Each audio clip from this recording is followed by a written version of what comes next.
नमस्कार, बहुत स्वागत है आपका। आप देख रहे हैं भाग्य चक्र और मैं हूं आपके साथ शैलेंद्र पांडे। सावन का पावन महीना आज से शुरू हो रहा है, तो आज के कार्यक्रम में हम आपको बताएंगे सावन के महीने का महत्व क्या है, सावन के महीने में आपको किन बातों का ध्यान रखना है और सावन के महीने का पूजा विधान क्या है। आज से सावन महीने का आरंभ हो रहा है।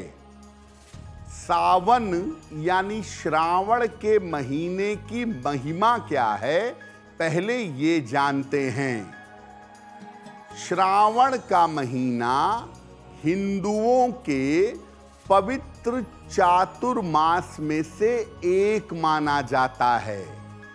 श्रावण, भाद्रपद, आश्विन और कार्तिक, उसमें चातुर्मास का पहला महीना श्रावण का महीना है।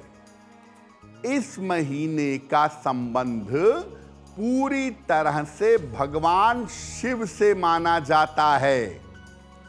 ऐसा मानते हैं कि श्रावण के महीने में समुद्र मंथन हुआ था और भगवान शिव ने हलाहल विष का पान किया था।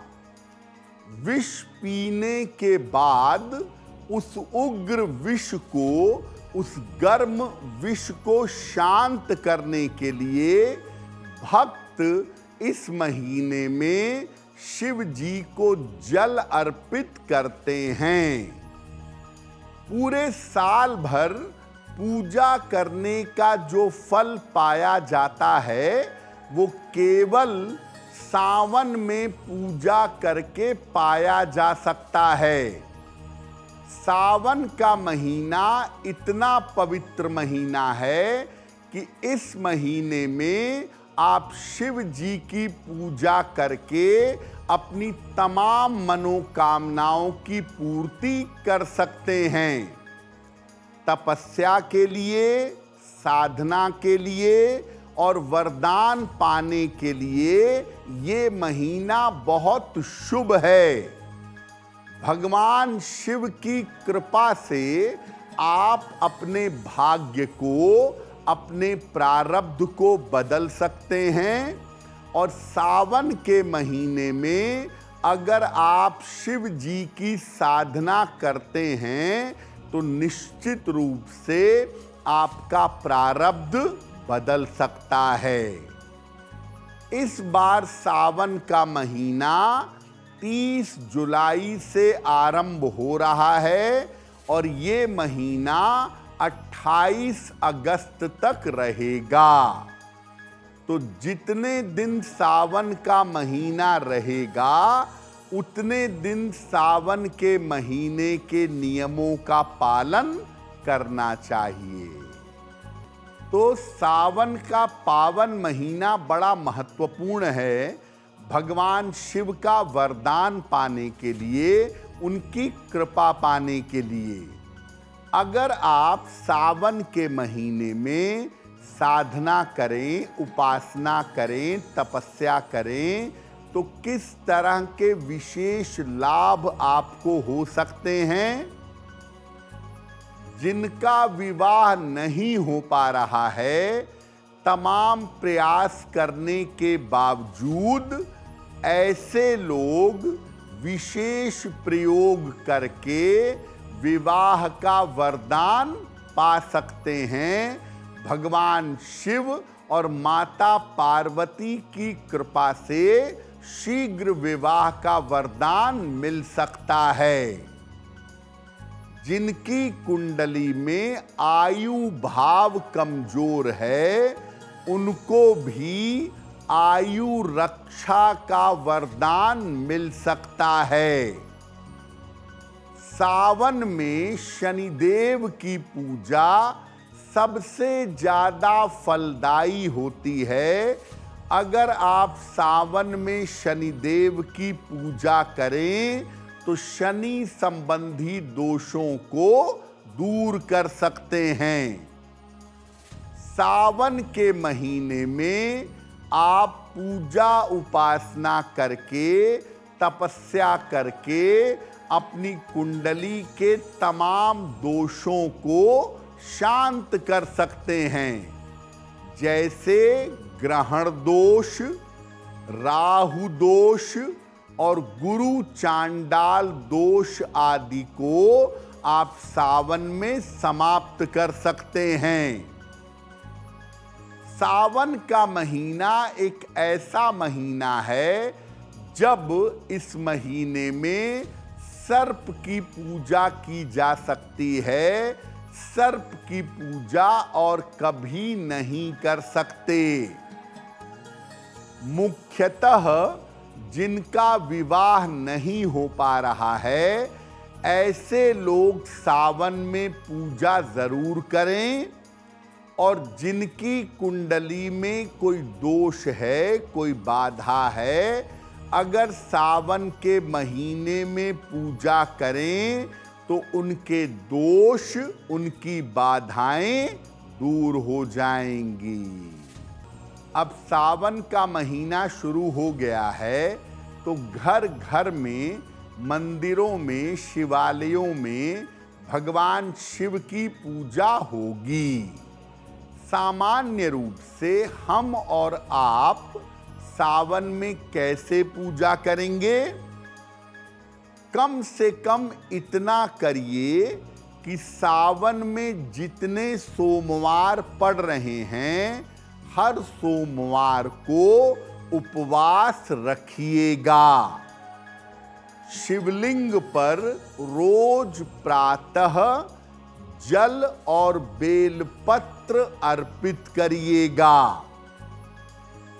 दूध कम से कम चढ़ाइएगा और तांबे के बर्तन से, तांबे के पात्र से दूध अर्पित मत करिएगा।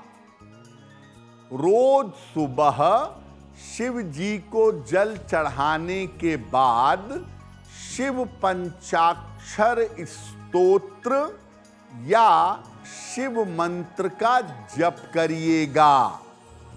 और जब सुबह आप शिव जी को जल चढ़ा लें, नमः शिवाय का या शिव पंचाक्षर स्तोत्र का पाठ कर लें, तब आप जलपान या फलाहार करिएगा। अगर आप एक दाना रुद्राक्ष का पहनना चाहते हैं या रुद्राक्ष की माला पहनना चाहते हैं तो सावन का महीना इसके लिए सबसे ज्यादा उपयुक्त है।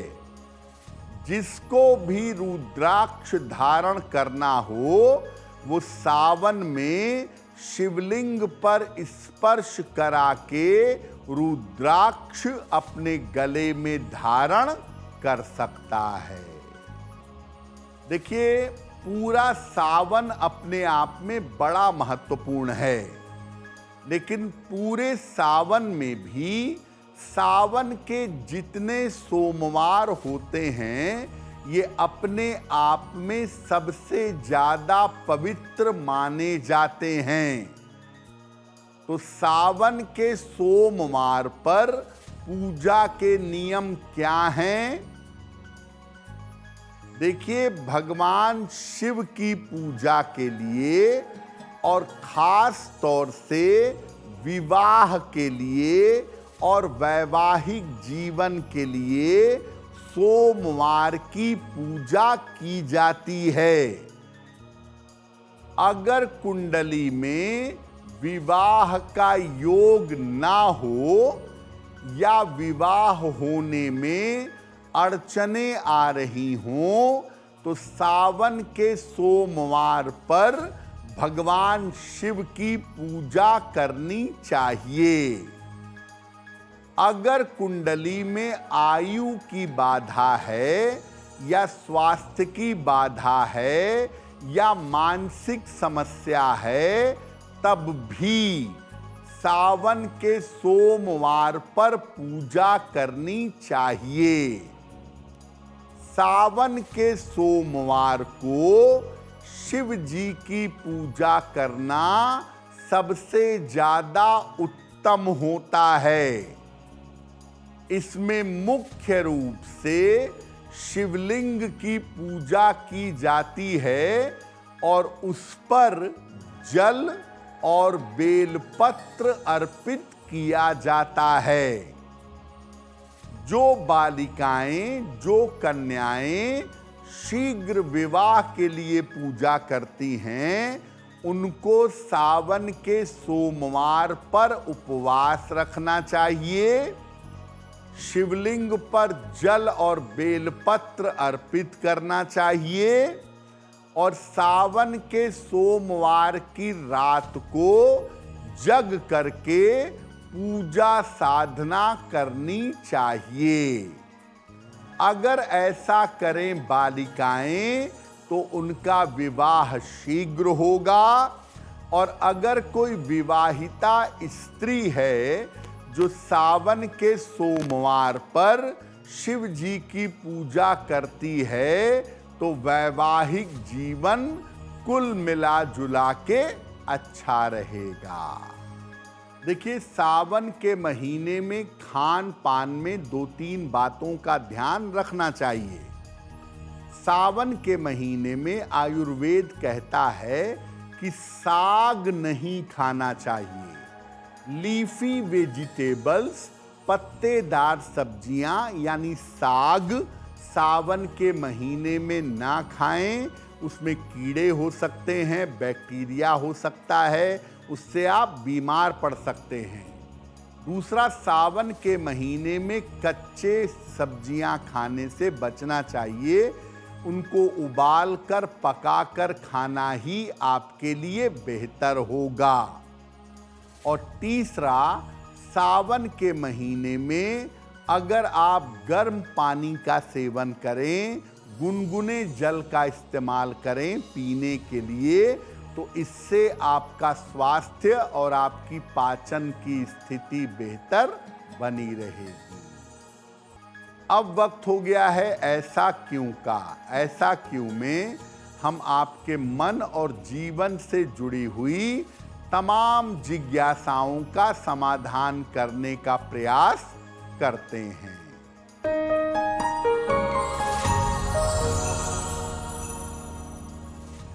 लोगों का ऐसा कहना है कि शिव जी की पूजा में बेलपत्र, पंचामृत, जल, फूल ये सब चढ़ाना जरूरी है। क्या ऐसा है?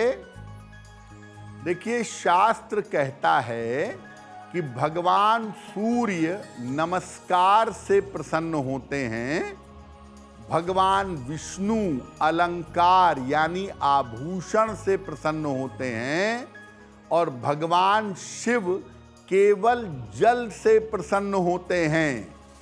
तो शिव जी की पूजा में आप बेलपत्र न चढ़ाएं, आप पंचामृत न चढ़ाएं, फल और मिठाई न चढ़ाएं, तो इससे कोई फर्क नहीं पड़ता। भगवान शिव की पूजा में जल चढ़ाना जरूरी है। आप कुछ भी भगवान शिव को अर्पित करें, लेकिन भगवान शिव प्रसन्न होंगे जल अर्पित करने से। तो मुख्यतः शिव जी की पूजा में और किसी चीज का प्रयोग ना भी करें तो जल का प्रयोग अवश्य करिएगा। अगर आप मुझसे जुड़ करके अपनी समस्याओं का समाधान चाहते हैं और चाहते हैं कि आपकी समस्याओं को ज्योतिष के माध्यम से सुलझाया जाए, तो आप हमसे संपर्क कर सकते हैं, जुड़ सकते हैं एस्ट्रो तक पर।